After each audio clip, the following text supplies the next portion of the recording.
gila Mat. Rasa macam makanan tu level kayangan punya. Lepas tu pagi-pagi kau dapat makan Coco Crunch. Wih. Sama susunya begini, mending susu saset 2000-an. Lah ini mah susu apaan? Astagfirullah, Pak. Korupsi mah korupsi, tapi buat anak mah jangan sampai kayak begini. Buat apa, Pak? Hai, Assalamualaikum buat semua yang sedang menonton video ini. Kami di Tukang React mendoakan anda semua dalam keadaan sihat walafiat, dijauhi dari segala bala musibah dan sentiasa dalam lindungan Allah Subhanahu wa Ta'ala.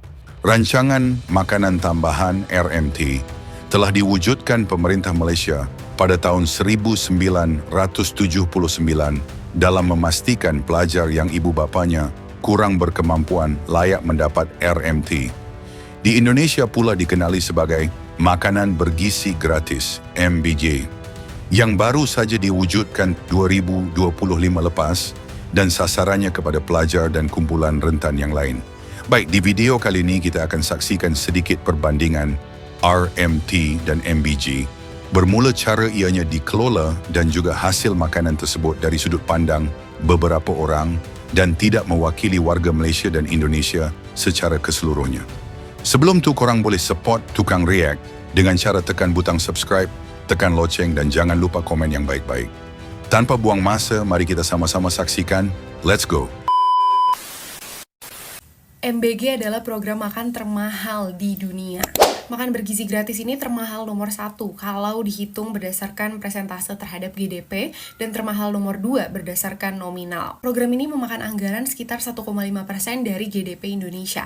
Padahal rata-rata di negara lain itu hanya mengalokasikan sekitar 0,2 sampai 0,4% GDP untuk program makan gratis. Secara nominal, anggaran MBG tahun 2026 itu sebanyak 335 triliun, setara dengan gabungan anggaran Kementerian Kesehatan, Kementerian Sosial, dan Kementerian Pertanian. Dengan anggaran sebesar ini, pelaksanaannya sampai hari ini justru kacau balau. Dalam 8 bulan, seenggaknya 4.000 anak keracunan di berbagai daerah. Ini bukti bahwa pengawasan, standar gizi, dan sistem distribusinya tuh belum siap. Berkali-kali gue harus bilang kalau super mega project ambisius ini harus dikaji ulang. Efektivitasnya, pendanaannya, monitoringnya, dan evaluasinya.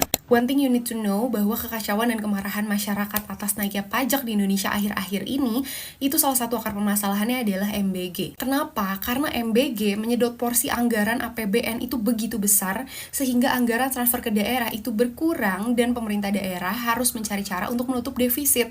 Salah satunya yang paling mudah adalah dengan menaikkan pajak rakyat. Jadi jelas program ini bukan cuma bikin anak keracunan, tapi ekonomi daerah dan stabilitas nasional ikut keracunan. Ya, gue mau kasih informasi nih ya, terkait MBG yang kemarin gue posting. Ceritanya tuh habis gue posting, dilihat kan sama wali muridnya anak gue tuh, ya yang di sekolahan. Nah, terusnya sama wali murid gue dikasihin ke kepala sekolah sama ke yang koordinator MBG tuh ya. Lah gue nggak tahu udah ceritanya bagaimana. Habis itu anak gue tanya kan, deknya nih, anak gue kalau gue tanya, dapat MBG lagi nggak? Kata dia nggak dapet, mau kehabisan MBG, kata dia gitu. Lah gue tanya deh tuh sama teman-teman wali muridnya anak gue, anak-anak emang kehabisan MBG kok bisa gitu? Kagak mah, katanya kagak ada yang dibagi MBG, alias berarti MBG-nya di stop. Entah di stop sama kepala sekolah gua apa gimana. Intinya pas abis gua posting, ya mungkin tindakan dari kepala sekolah kali ya, karena itu dapurnya nggak amanah, karena udah beberapa kali ya kejadian begitu. Cuman gua kagak ngeh karena anak gua makan bayi itu MBG Nikolaan, jadi kagak jarang banget itu dibawa pulang ke rumah sama dia karena dimakan. Nah itu pas kemarin gua bikin video pas keparangan anak gua kagak dimakan tuh, dibawa pulang. Jadi gua posting. Hikmahnya dari apa yang kita posting, setidaknya orang yang di atas kita itu jadi tahu. Ya, terus ada yang komen katanya begini, bukannya bersyukur gitu, dah congor lu sini, gue cocok juga lu ya. Itu bukan masalah bersyukur apa kagak bersyukur, lu jangan normalisasi orang yang korupsi. Itu kalau lu bilang ya udahlah segini aja bersyukur, udah bersyukur, bukan begitu cara bersyukur. Elah lu. Kita ini lagi menjaga program pemerintah biar sesuai sama SOP. Jadi kalau ada oknum nakal begitu, biar pada tahu tuh, kita kan punya HP canggih, udah bisa posting, ambil video. Ya itulah, manfaatin lah postingan kita buat hal-hal kayak gitu. Jadi kalau buat lu yang komennya gua kagak gua balas tuh, males gua balasnya, yang nyuruh-nyuruh gua biar bersyukur. Lu bagaimana cara bersyukur lu? Gila lu, males gua jadinya. Apapun terjadi, ini suatu prestasi yang luar biasa. Saya terima surat-surat dari pimpinan-pimpinan dunia. Mereka bahkan mau belajar dari kita. Banyak kunjungan dari pimpinan-pimpinan negara lain, mereka bilang salah satu yang mereka ingin belajar dari kita adalah makan bergizi. Padahal kita baru mulai. Ya, mereka menganggap bahwa kita salah satu yang paling serius dan paling besar. Astagfirullahaladzim, bukan nggak bersyukur sih, bersyukur banget dapat gratisan tuh, bersyukur banget. Cuma iya kebangetan banget, ini buat 2 hari. Pisang sebiji, astagfirullah. Ubinya setengah potong. Lihat, sama susunya begini, mending susu saset 2 ribuan. Lah ini mah susu apaan? Astagfirullah, Pak. Korupsi mah korupsi, tapi buat anak aja sampai kayak begini. Buat apa, Pak? Tuh, lihat, ini MBG katanya 2 hari ini. 2 hari. Keburu kelaparan, bocah makan 2 hari satu. Ini pisang hari ini besok gitu. Sabtunya ini gitu. Astagfirullah. Ya Allah, yang bener apa, Pak? Pak, korupsi mah korupsi, tapi jangan sampai yang segininya amat. Ini mah buat bocah atuh. Lah jadi kesel dari kemarin, perasaan kemarin udah ya udah dibiarin, masih mending karena mau udah kebangetan banget romannya ini tuh. Kali nyampe ke gubernur apa kemana, bagian udah nyampe tuh lihat Guys, bestie.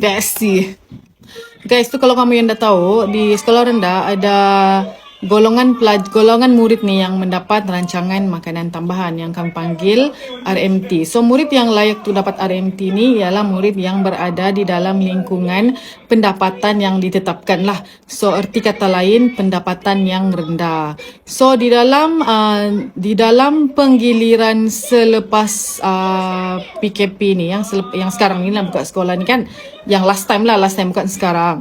Yang last time tu ada penggiliran murid ke sekolah kan, tu kamu tahu, kerana supaya tidak ada berlaku terlalu banyak pelanggaran SOP di dalam kelas, di dalam bilik darjah.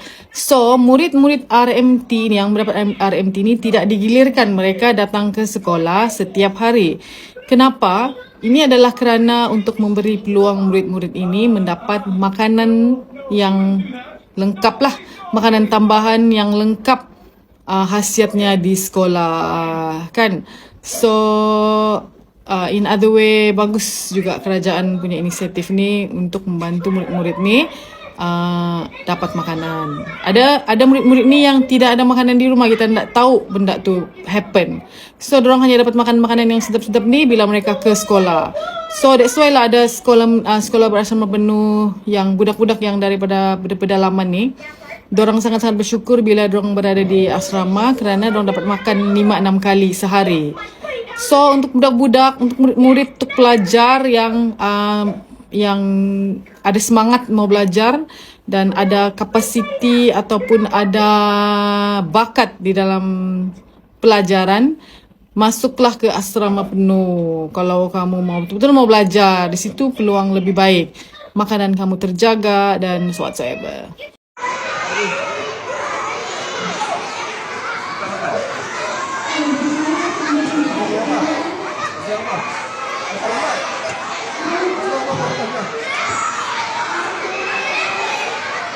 Bapak bisa nggak lihat isinya MBG? Boleh, Bapak. Boleh.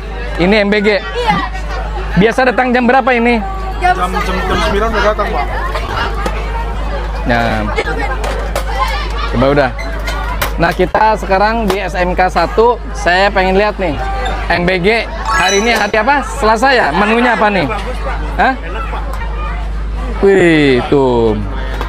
Nasinya nasi uduk, telur, tempe, bonteng sama ini. Gak ada susu, cukup ini aja. Iya. Enak-enak gak? Enak, Bapak. Suka habis semua? Habis 3, Pak. Hah? Tuh, gembul ini mah. STM, Pak, STM. Hah? STM aku lu palingan baranaknya. Kalau makan jam berapa? Jam habis duhur. Duhur. Kamu tuh tim MBG? Bukan, Bapak, petugasnya. Petugasnya? Tugasnya apa aja? Bagian MBG. MBG. Jam berapa dibaginya? Jam 11. Jam 11 makan, dimakan jam 12. Enggak, kadang udah dimakan langsung. Semua siswa kebagi? Iya.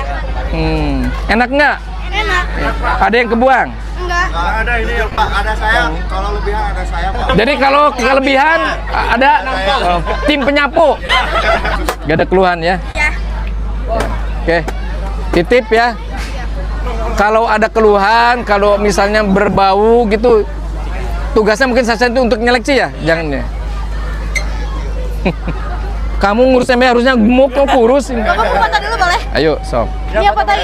Akhirnya ketahuan, ternyata emang beneran ada yang namanya sabotase di dapur MBG. Kalau kita lihat rekaman CCTV ini, dugaannya adalah sabotase kualitas makanan dari laporan Metro TV kayak gitu ya. Jadi dugaan sabotasenya ini mereka sortir secara kebalik. Yang bagus disimpan sama relawan, yang jeleknya ini malah dikasih ke tim packing. Akhirnya ketahuan sama pihak internal dapur MBG-nya dan para relawan ini dilaporin ke Polda Metro Jaya. Ini nunjukin ke kita, ternyata aktivitas sabotase di dapur MBG itu emang ada. Dan ini cuma contoh kecil doang sebenarnya. Mungkin yang nggak kelihatan CCTV dan skala sabotase yang lebih besar tuh juga banyak. Mau nggak mau, SPPG atau dapur MBG itu harus ekstra monitoring, ekstra quality control. Soalnya ini program negara yang dikasih buat rakyat, buat anak sekolah. Dan jembatannya itu ada di dapur anjir. Jadi dapur SPPG itu harus GGWP, Victory, Mythical Immortal. Bisa dilakukan nggak? Bisa. Kalau kata Chef Kuming, caranya itu cuma dua. Seleksi karyawan dan relawan yang benar sama monitoring di internal dan eksternal. Semangat buat semua dapur SPPG dan buat para oknum. Semoga matanya kelilipan ompreng sampai sobek.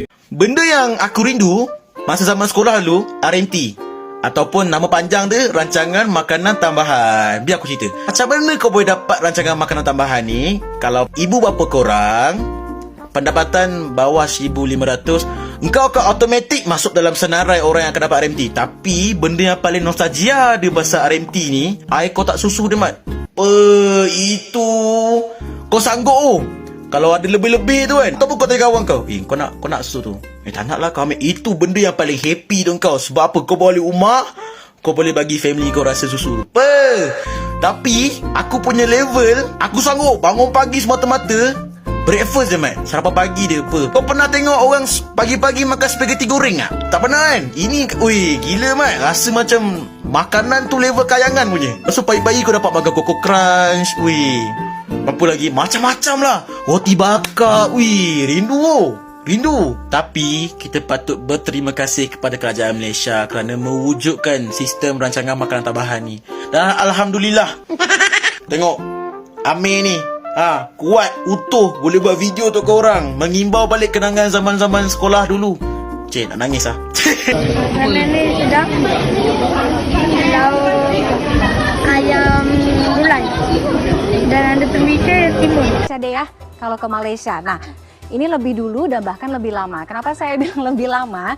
Karena Malaysia ternyata sudah memulai program makan gratis di negaranya ini dari tahun 1979, teman-teman. Jadi udah sekitar berapa tuh? 45 tahun yang lalu lah ya, kurang lebih jauh banget usianya. Terdapat 5.6 juta kanak-kanak di Malaysia, termasuk murid-murid sekolah rendah dan menengah berdepan dengan masalah kekurangan nutrisi.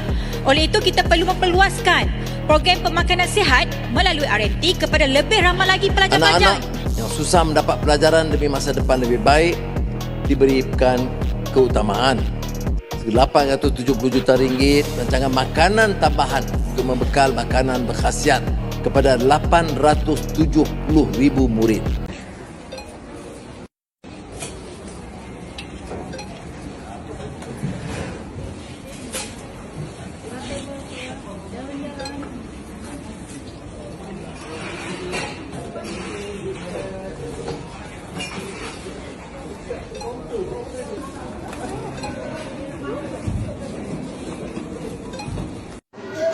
Kumaha, dagingnya kumaha?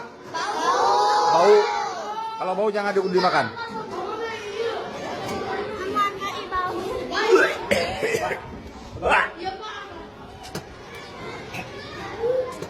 Udah jangan dimakan, jangan dimakan.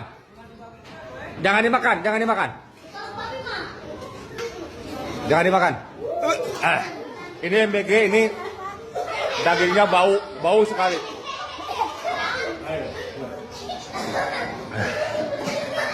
Ini dagingnya bau, tidak layak makan. Tolong kepada kepala SPPG, tolong diperhatikan. Ini bau bangkai. Betul tidak anak-anak? Aina Tunaju, kenapa cikgu? RMT. Aku punya bangga waktu tu. Aku di depan. Aku pusing kelas. Aku RMT. Jadi begitulah beberapa klip video memparkan sedikit perbandingan antara RMT di Malaysia dan MBG di Indonesia. Dari pelbagai klip yang kami sajikan tadi, RMT mencerminkan pendekatan terfokus dan berperingkat dalam konteks Malaysia, manakala MBG pula menunjukkan pendekatan menyeluruh dan berskala besar dalam usaha meningkatkan tahap pemakanan rakyat secara nasional. Namun jika ditanya negara mana lebih dahulu yang memberikan makanan berkhasiat untuk pelajar, jawapannya jelas, tentunya Malaysia, iaitu sejak tahun 1979 sehingga kini iaitu 46 tahun awal, berbanding Indonesia yang baru bermula pada tahun 2025. Jadi secara logik akal, sudah tentu bukan Malaysia yang meniru Indonesia dan penyataan oknum yang menyatakan negara Malaysia perlu belajar dari Indonesia tentang bantuan makanan berkhasiat kepada pelajar adalah satu fakta yang jelas salah. Bandingkan jelah pengalaman 46 tahun dan setahun, agak-agak yang mana lebih banyak pengalaman? Dalam video tadi, korang dapat lihat sendiri murid-murid Malaysia yang terima RMT. Bukan saja makanan yang diberikan berkualiti dan berkhasiat, tapi cara nak ambil pun perlu scan kad pelajar je, sangat sistematik. Di sini, niat kami bukanlah untuk membandingkan siapa lebih dulu atau siapa yang lebih baik, tapi sekadar berkongsi data supaya semua menjadi terang dan jelas. Kesimpulannya, RMT dan MBG masing-masing ada banyak kebaikan. Yang jelas usaha ini harus dibaiki dari segi dana, penerima dana, dan hasil dari dana tersebut menghasilkan kualiti makanan yang sangat berkhasiat untuk pelajar sesuai dana yang diterima. Bukan apa, kalau makanan tak ada kualiti dan sedikit, maka perlu dipersoalkan ke mana sebahagian dana tersebut. Kita dah masuk ke ranah amanah. Dalam Islam, seseorang yang tidak memegang amanah dengan baik akan mendapat dosa besar. Jadi mungkin itu saja untuk video kali ini. Semoga dapat memberikan sedikit sebanyak manfaat kepada kita semua. Apa yang baik kita ambil dan mana yang buruk kita tinggalkan. Jangan lupa support Tukang Riak dengan cara tekan butang subscribe, tekan loceng agar tidak ketinggalan video seterusnya, dan jangan lupa tinggalkan komen. Terima kasih sudah menonton. Kita jumpa lagi di next video. Assalamualaikum. Bye-bye.